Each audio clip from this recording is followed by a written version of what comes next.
Welcome to fandom. তো চলে এসেছি অনেকদিন বাদে আবার একটা ফুটবলের আপডেট নিয়ে। তো অনেক আপডেট রয়েছে বিভিন্ন রকম, অল ইন্ডিয়া ফুটবলের যেরকম আপডেট আমরা দিই, তো সেই আপডেটগুলো রয়েছে, সেগুলো নিয়ে তো বলবো। কিন্তু তার আগে যারা এখন অবধি চ্যানেলটা সাবস্ক্রাইব করনি, তো অবশ্যই কিন্তু সাবস্ক্রাইব করে নিও। তার সাথে কিন্তু বেল আইকনটাও ক্লিক করে দিও রেগুলার নোটিফিকেশান পাওয়ার জন্য। এবং আমাদের ফেসবুক এবং ইনস্টাগ্রাম পেজ দুটো ফলো করো। ওখানে স্টোরিতে কিন্তু আমরা সব রকমের ট্রায়ালের আপডেট দিই।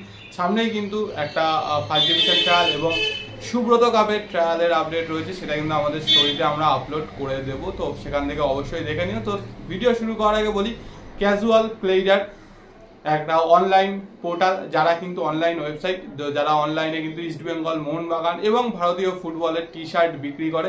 তো সেই টি শার্টগুলো তোমরা কিন্তু কিনতে পারো। ওদের ডেসক্রিপশানে আমাদের লিঙ্ক দেওয়া রয়েছে, সেখান থেকে যাবে, দেখে যার যেটা পছন্দ সেটা কিন্তু কিনে নেবে। আর যারা কিনতে চাও, ফ্যান্ডাম 5 FANDOM অল ক্যাপিটাল 5 লিখে দেবে, তাহলে কিন্তু 5% ডিসকাউন্ট পেয়ে যাবে। এবং তার সাথে অনলাইন মানে পেটিএম, গুগল পে বা ইউপিআইতে পেমেন্ট করলে কিন্তু আরও 10% এক্সট্রা ডিসকাউন্ট পাবে, মানে টোটাল 15%।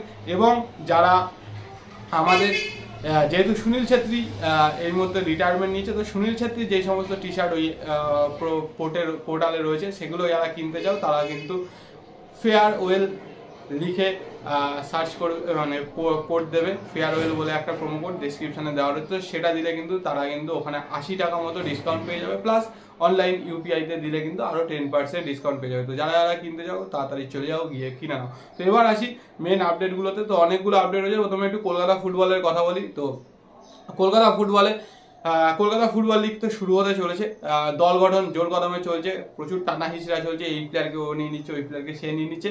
তো তার সাথে সাথে বলে রাখি, আইএফএ কিন্তু তাদের টাইটেল স্পন্সর পেয়ে গেছে, যারা কিন্তু আগামী 3 বছর আইএফএ কে স্পন্সর করবে। কলকাতা লিগ, আইএফএ শিল্ড, এই সমস্ত যে টুর্নামেন্টগুলো আইএফএ অর্গানাইজ করবে, সেগুলোতে কিন্তু তারা দেবে। সেটা হচ্ছে সাচি গ্রুপ। তো সাচি গ্রুপ কিন্তু 3 বছরের পার্টনারশিপ করেছে আইএফএর সাথে। 3 বছরের টোটাল 7.5 কোটি, মানে প্রত্যেক বছর 2.5 কোটি টাকা করে কিন্তু আইএফএ কে দেবে। এবং তার সাথে বলে রাখি, আগামী 6 জুন কিন্তু খেলা রয়েছে ইন্ডিয়া ভার্সেস কুয়েতের। তো আমরা যতদূর জানতে পেরেছি, ওই খেলার অনলাইন টিকিট মোস্ট প্রবাবলি এই সপ্তাহ থেকেই দেওয়া শুরু হবে, এবং খুব সম্ভবত বুক মাই শোতেই কিন্তু দেওয়া হবে। তো যারা যারা টিকিট পারচেস করতে চাও, তো অবশ্যই বুক মাই শো পোর্টালটাকে ফলো রেখো বা আইএফএর পেজকে ফলো রেখো, ওখানে কিন্তু ওরা আপডেট করে দেবে। তো এবার বলে রাখি যে অনেকগুলো সাইনিং হয়েছে কলকাতা ফুটবল লিগে, সেগুলো একটু টুকটাক বলে দিই। তার মধ্যে বলি সিকে বিনীত, সিকে সাবিত গত বছর ছিল ভবানীপুরে, এবছর চলে গেছে কিন্তু রেনবোতে। সুজিত সাধু এবছর রেনবোতে। প্রকাশ সরকার এবছর রেনবোতে। তারপরে হচ্ছে তীর্থঙ্কর সরকার কালীঘাট স্পোর্টস লাভার্স অ্যাসোসিয়েশনে কিন্তু সাইন করেছে। শুভম সেন আই লিগ 2 খেলেছে ইউনাইটেড রয়ে, শুভম সেন কিন্তু ক্যালকাটা কাস্টমসে সাইন করেছে। তো এরকম কিন্তু দল গঠন হতেই চলেছে, টানা হিচড়া চলছে। এর আগে তো আরও কিছু বলে দিয়েছিলাম। এবার আসি আইএসএল এর কথায়। তো আইএসএল এ বলে রাখি, প্রথমে মোহামেডানকে নিয়ে বলি। তো মোহামেডান কিন্তু একজন বিদেশির সাথে কথা বলছে, তো যার নাম হচ্ছে কার্লোস এনরিকে ফ্র্যাঙ্কা। তো এই কার্লোস এনরিকে 29 বছর বয়সী ব্রাজিলিয়ান। তো এর সাথে কি নাকি কথাবার্তা চলছে মোহামেডানের। যতদূর খবর, কথাবার্তা অনেক দূর এগিয়েছে, কিন্তু এখনো অবধি ডিল ডান বা ফাইনালাইজড পর্যায়ে এরকম হয়নি।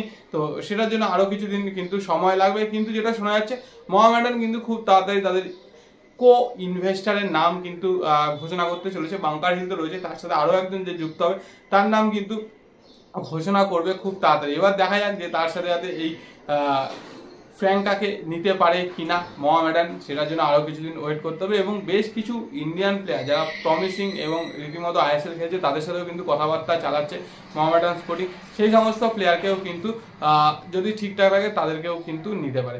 তো এবার আসি রিলায়েন্স ফাউন্ডেশন ডেভেলপমেন্ট লিগের কথা। তো রিলায়েন্স ফাউন্ডেশন ডেভেলপমেন্ট লিগ তো চলছিল, ফাইনাল ছিল। তো ফাইনালে কিন্তু 3-2 গোলে পাঞ্জাব এফসি জিতেছে। পাঞ্জাব এফসি কিন্তু চ্যাম্পিয়ন হয়েছে। ইস্ট বেঙ্গল রানার্স হয়েছে এবং মুথুট টাইব্রেকারে বেঙ্গালুরুকে হারিয়ে কিন্তু রানার আপ হয়েছে। তো পাঞ্জাব, ইস্ট বেঙ্গল এবং মুথুট এরা 3 জন কিন্তু নেক্সট জেন কাপে পার্টিসিপেট করবে। যদিও নেক্সট জেন কাপটা প্রথমে সাউথ আফ্রিকাতে হওয়ার কথা ছিল, তো ভেন্যুটা চেঞ্জ হয়েছে। এই মুহূর্তে কিন্তু ইউনাইটেড কিংডমে কিন্তু এবছরের নেক্সট জেন কাপ হবে। এরপরে বাকি যেই মেন আপডেটগুলো, যেগুলোর জন্য তোমরা অধীর আগ্রহে বসে থাকো, সেইগুলোতে আসি। তো তার মধ্যে বলে রাখি যে ভার নিয়ে একটা কথাবার্তা হচ্ছে। তো ভার কত তাড়াতাড়ি কি হবে সেইটা নিয়ে কিন্তু আলোচনার জন্য ফিফার সাথে যোগাযোগ করেছে শোনা যাচ্ছে এএফ এর তরফ থেকে। ফিফার সাথে কথাবার্তা বলা হচ্ছে যদি ভারটাকে ইমপ্লিমেন্ট করা যায়, কারণ ইন্দোনেশিয়াতেও কিন্তু ভার চালু হচ্ছে আস্তে আস্তে। তো সেইটা নিয়ে AIFF এর যিনি এই মুহূর্তে প্রেসিডেন্ট রয়েছেন কল্যাণ চৌবে, তিনি কিন্তু চেষ্টা করছেন যাতে ভারটা যত তাড়াতাড়ি আনা যায়। এর সাথে এবার আসি মেনলি ইস্টবেঙ্গল এবং মোহনবাগানের কথায়। তো ইস্টবেঙ্গল মোহনবাগানের মধ্যে বলি, মোহনবাগান যাদের সাথে কথাবার্তা বলছিল সেই মতো তো কথাবার্তা চলছে, যেরকম ম্যাকলারেন অলমোস্ট ডান হওয়ার পথে, অফিসিয়াল সাইনিংটা তো বাকি আছে মোস্ট প্রবাবলি।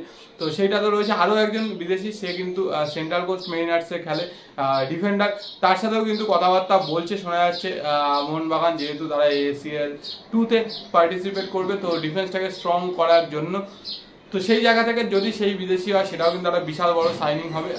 জেসন কামিংসের সতীর্থ ছিল এক সময়, তো তাকে কিন্তু আনার চেষ্টা করছে। এছাড়া ব্র্যান্ডন হামিদ, হেক্টর ইউসে এবং জনি কাউকো, এই তিনজনকে নিয়ে কিন্তু এখনো অব্দি ডিসিশন নেয়নি। জনি কাউকোটা ডিপেন্ড করছে ওর ফিটনেসের উপর, আর বাকি দুজনকে নিয়ে কিন্তু এখনো অব্দি ফাইনাল ডিসিশন কিছু নেয়নি মোহনবাগান ম্যানেজমেন্ট। আর যেই সমস্ত প্লেয়ার বেরোচ্ছে ইন্ডিয়ান, তো সেই জায়গায় ইন্ডিয়ান প্লেয়ারদের কিভাবে জায়গাটা ভরাবে সেটারও কিন্তু চিন্তা ভাবনা চলছে। তো যদিও আপুইয়া বা জিকসান সিং সেগুলো নিয়ে তো এই মুহূর্তে টানাপোড়েন বন্ধ রয়েছে। তো দেখা যাক আপুইয়া বা জিকসান সিং তাদের নিজেদের টিম ছাড়ে কিনা, সেই টিম ছেড়ে অন্য টিমে আসে কিনা, সেটাও কিন্তু দেখার।